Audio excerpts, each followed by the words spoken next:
On this week's FAS TV, we are at Fearn Farm with Trevor Cook, New Zealand's prominent grazing specialist, who is passionate about increasing returns from grassland and improving sheep system efficiencies. And we head south to the Scottish borders to the 2023 Scottish Hedgelaying Championships to hear more about the benefits that hedges provide to nature and biodiversity.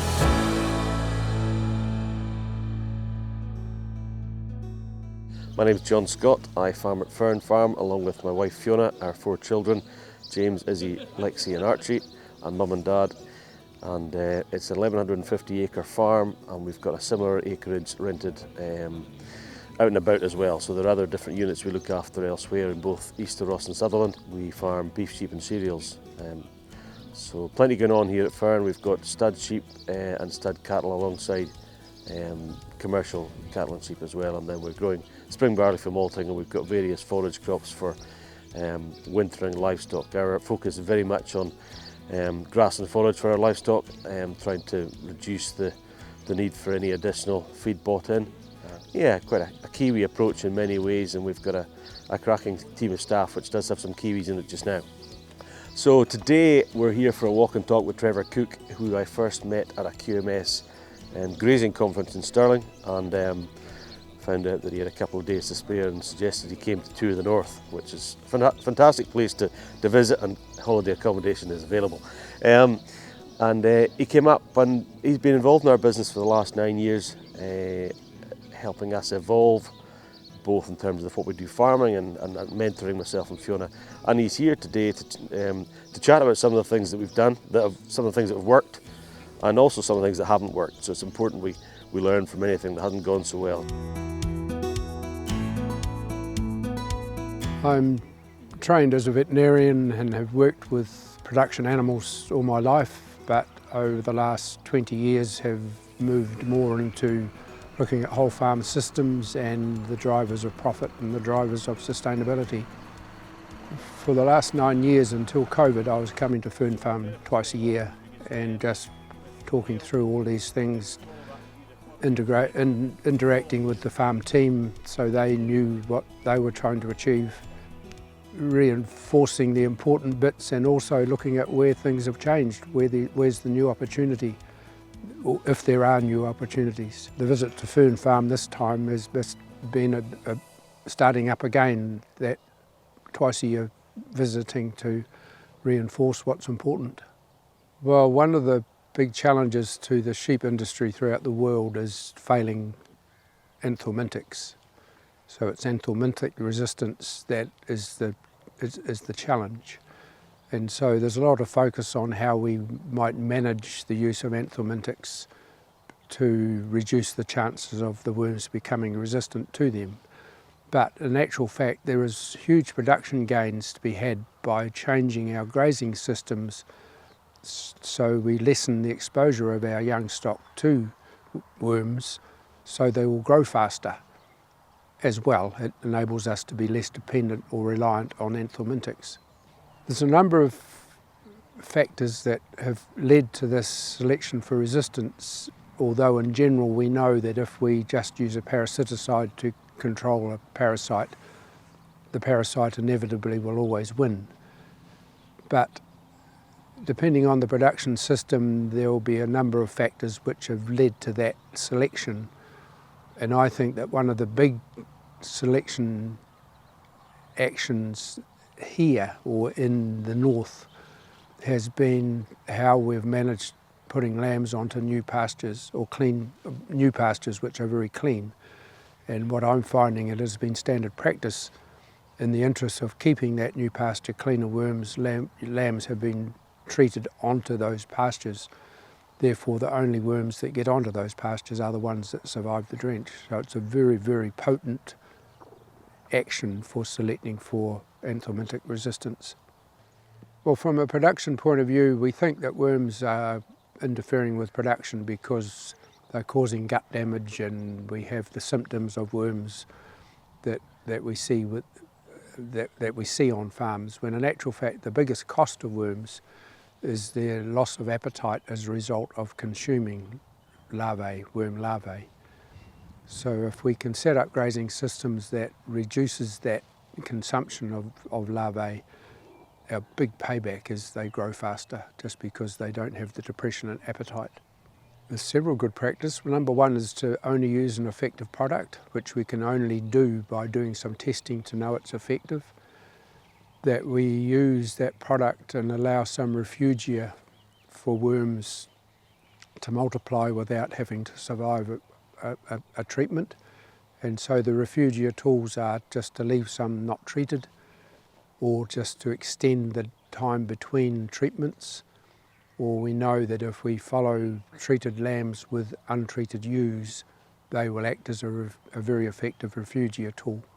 If we have our lambs on pastures which have a sheep background, there's no need to be doing anything other than just put them back on those pastures, because those pastures will have contamination which will in time dilute out any resistant population left behind from the treatment.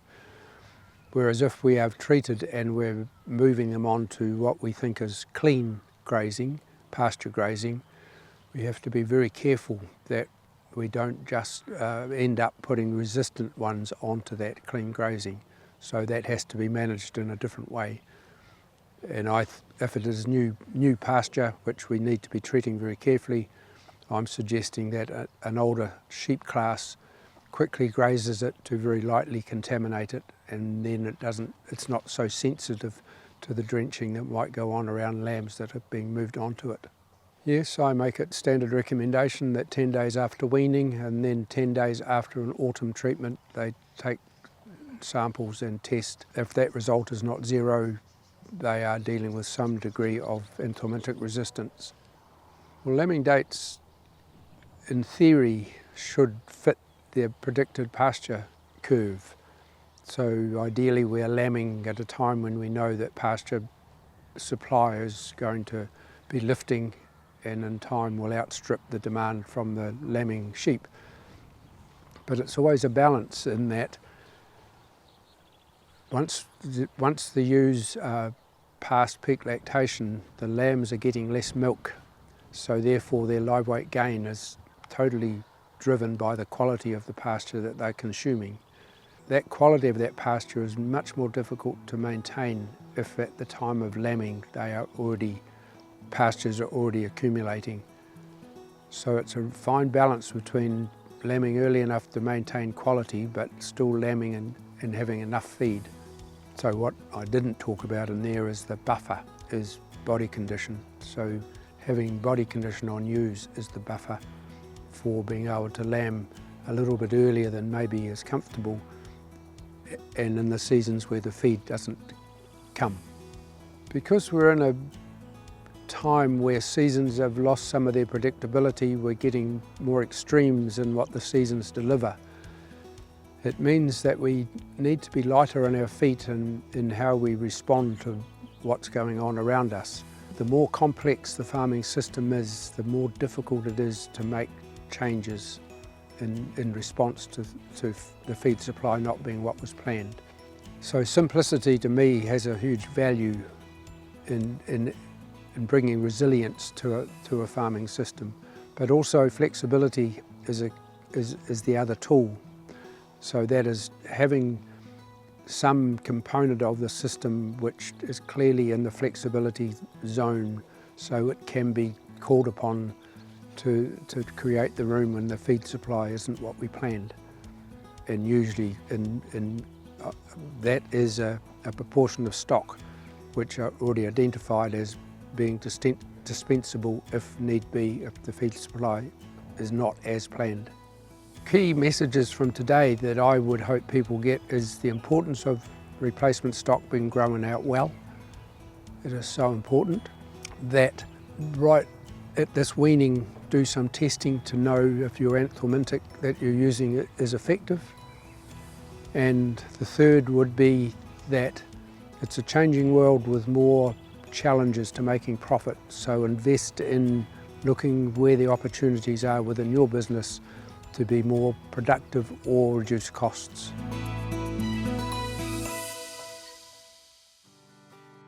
Hedges provide a multitude of benefits to livestock and crops, are a visual feature within our farmed landscape and provide an important source of food and shelter to small animal and bird species.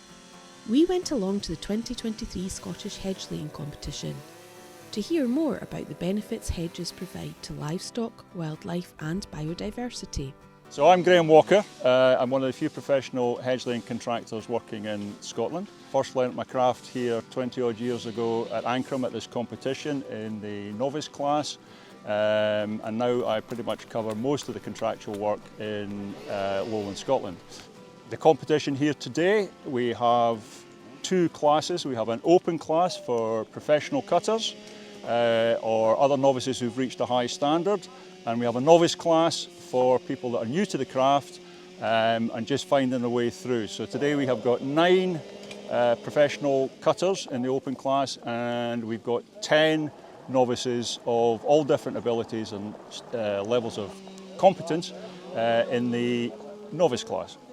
So what is hedgelaying? The purpose of hedgelaying is to produce a living fence, a stock-proof fence, and it's traditionally the way all hedges were managed in the past, for keeping animals in or out of crop or pasture. So all the hedges that you see in the landscape would initially have been intended for laying, not all have been. So we've kind of lost the craft post-war down here in southern Scotland in the borders. It was still being done up until the 1950s, early 1960s, from the anecdotal evidence that I've been able to gather. Thereafter, people went over to mechanical flailing, and by and large the craft fell out of use. So for the last 20 years, through this competition and through training courses that we've been running, we've tried to reintroduce it, and we're now having an impact at small scale, but we are now having an impact throughout Scotland. And increasingly more and more landowners are asking me to do work for them and to advise them on what they can do with their hedges. So the whole purpose of laying a hedge is essentially, as I say, to create a living stock-proof barrier. And we do that by putting a partial cut into the stem of the plant, almost to the bottom. It looks quite severe. That allows the plant to bend over, and it allows, if it's done correctly, it allows the transport of fluids and nutrients up and down the plant that's laid over. That's called a pleature. We do this in sequence, one by one, laying over the top of each other. And then we stake it down the middle or in the front, depending what the style is, and we put what's called a binding on the top. Again, depending what the style is. Some styles don't have bindings, but most what we're doing today, what you'll see today, is mostly bound.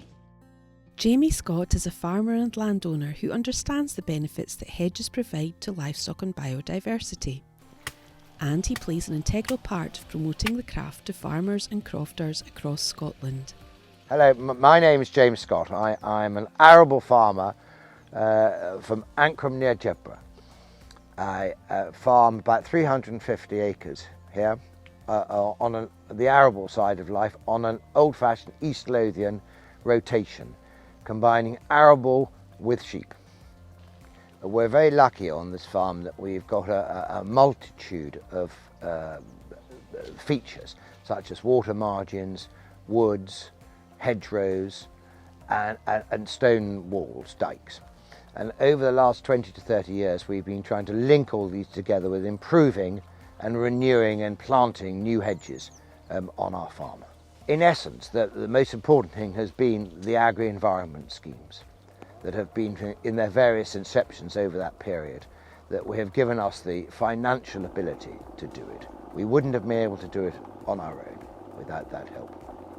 When I was younger, I saw in the south of England beautiful, well-managed hedges, something that perhaps we didn't have on our farm.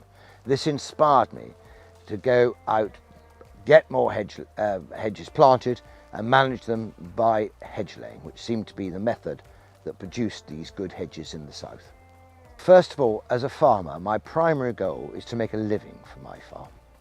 Hedges must, in the essence of this old scheme, produce a benefit. Well, it is proven by other people than just me that within the first 50 yards of a hedge, that the yield, it will be up by 10%. Equally, the pesticide use can be down by as much as 30%. The benefits to livestock are very simple, where they have the old-fashioned phrase in Scotland, "Bield is yield," that they give great shelter to young lambs and all sheep, for that matter, when the weather is bad. And the shelter aspect of a hedge is dramatic. I mean, it can save lambs' lives overnight. In a classic lambing time, east wind, you've got good shelter, and that can be the difference between life and death. A laid hedge has a very thick bottom. That is its primary aim, and that in itself will give a huge benefit to ground nesting birds. They will be a strong sanctuary from raptors and ground vermin. The thickness and the width of a well-laid hedge will give you much greater protection for a nest, for general bird populations in there, and very good amount of fruit for them to eat, that the wildlife will thrive for a variety of reasons. First of all, there'll be a very much greater density of food in that area.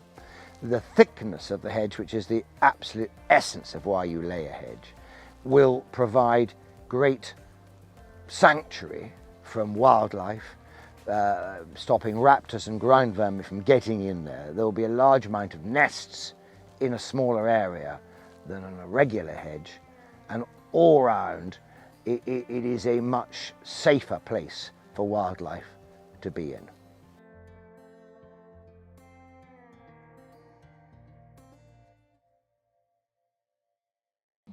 Hello, I'm Tiffany Stevenson, bringing you this week's Rural Roundup.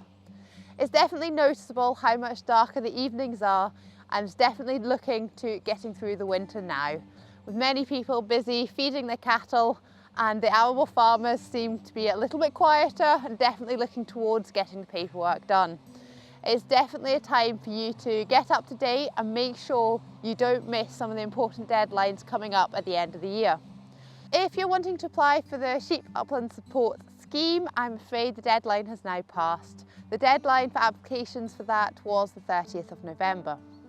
If you're wanting to put in an application for the Scottish Suckler Beef Support Scheme, the deadline for applications is the 31st of December. So if you have got 75% or more beef bred calves which have been born and kept on your holding in Scotland for 30 days, make sure you get your application in. There's no limit to how many applications you can put in during the year. So if you've already put in a claim, you can put another one for any more calves that have been born. So make sure you get the application in by the 31st of December. Preparing for sustainable farming is another one where work has to be done by the 31st of December. So there's three options: carbon audits, soil sampling and animal health and welfare interventions. So for each of these, work needs to be done by the end of December, and then the claims can be made through until the end of February. So for your carbon audit, you will need to have this completed by the 31st of December, and when you go to make your claim, you'll need to have an invoice and proof of payment, for example, a bank statement. For soil sampling, you will need to make sure you have taken the soil samples and submitted them to your lab before the 31st of December.